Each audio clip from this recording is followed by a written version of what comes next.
Hello everyone, this is Rakshita. Welcome to my channel Pharmacy Hunt.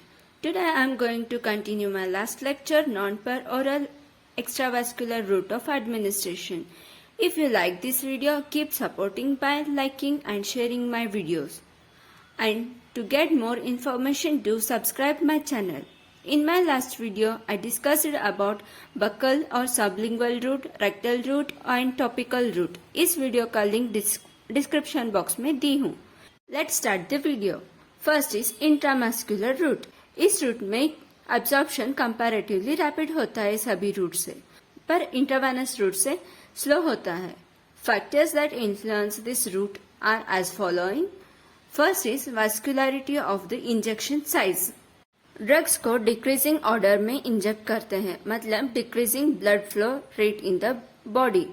Arm, thigh और buttocks. Rate of blood flow in the arm is more than thigh. Rate of blood flow in the buttocks is less than thigh. So, जहाँ पे rate of blood flow ज़्यादा है, वहाँ rate of absorption ज़्यादा होता है. Arms में rate of absorption ज़्यादा होता है comparatively to the thighs and buttocks. Circulatory disorders such as hypotension में absorption of drug slow होता है. Second is lipid solubility and ionization of drugs. Passive diffusion mechanism के थ्रू हाईली लिपोफिलिक ड्रग्स, जो drugs lipid या fats में dissolve होता है, वो रैपिडली एब्जॉर्ब होते हैं. पर हाइड्रोफिलिक मतलब जो ड्रग्स वाटर में सॉल्युबल होता है, और आयोनाइज्ड ड्रग्स, ये दोनों स्लोली एब्जॉर्ब होते हैं कैपिलरी पोर्स के through. Third is molecular size of the drug. Small peptides and fluids blood capillaries के एंडोथेलियल टिश्यू से क्रॉस करते हैं और स्मॉल वेसिकल से लिम्फ वेसल ट्रांसपोर्ट करते हुए मेम्ब्रेन तक रीच होते हैं. This process is called cytopempsis. Fourth is volume of injection and drug concentration. Drug जो कॉन्सेंट्रेटेड फॉर्म में हो और लार्ज वॉल्यूम में होता है, वह डाइल्यूट फॉर्म से भी ज्यादा मतलब फास्ट एब्जॉर्ब होता है. Fifth is pH, composition and viscosity of injection vehicles. Drugs जो acidic या alkaline pH, for example phenytoin जिसका pH 12 है, और non-aqueous solvent such as propylene glycol और alcohol, example digoxin. ऐसे ड्रग्स को इंट्रामस्कुलरली इंजेक्ट किया तो इंजेक्ट किया हुआ साइट पर ड्रग प्रिसिपिटेट होता है, जो ड्रग का एब्जॉर्प्शन स्लो भी करता है और प्रोलॉन्ग भी करता है. Next route is subcutaneous administration, which means administration of drugs into the subcutaneous tissue. जो फैक्टर्स इंट्रामस्कुलर रूट में अप्लाई होता है, मतलब vascularity of the injection site, lipid solubility and ionization of the drug, molecular size of the drug, volume of the injection and drug concentration, pH, composition and viscosity of injection vehicle, वही सब factors इस root में भी apply होते हैं. Generally इस root में drug का एब्जॉर्प्शन इंट्रामस्कुलर से भी स्लो होता है, because passage of blood poor होता है. बट इस टाइप ऑफ ड्रग एडमिनिस्ट्रेशन को एक पर्टिकुलर इम्पोर्टेंस है.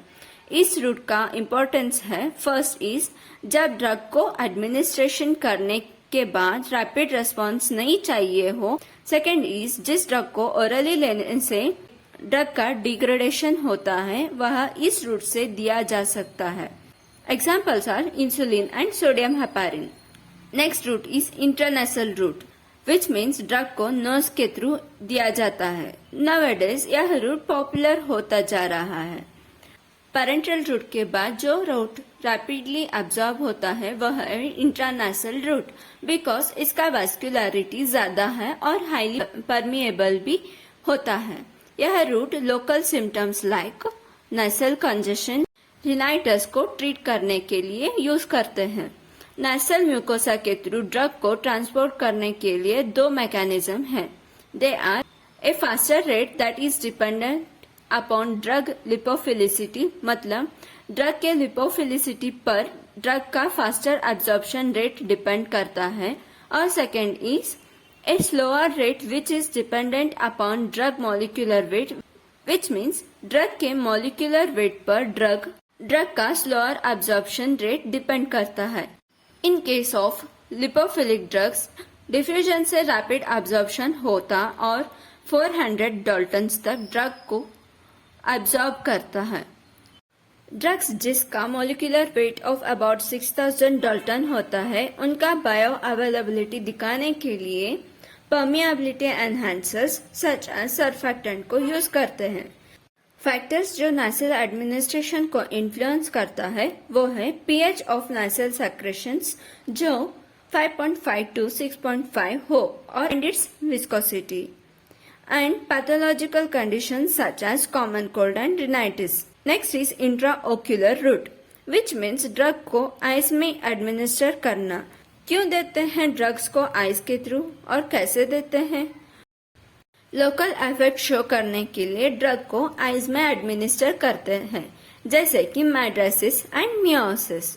माइड्रेसिस मतलब डायलेशन ऑफ प्यूपिल, मतलब प्यूपिल का साइज बड़ा होना, और मियोसिस मीन्स कंस्ट्रिक्शन ऑफ प्यूपिल, प्यूपिल का साइज छोटा होना।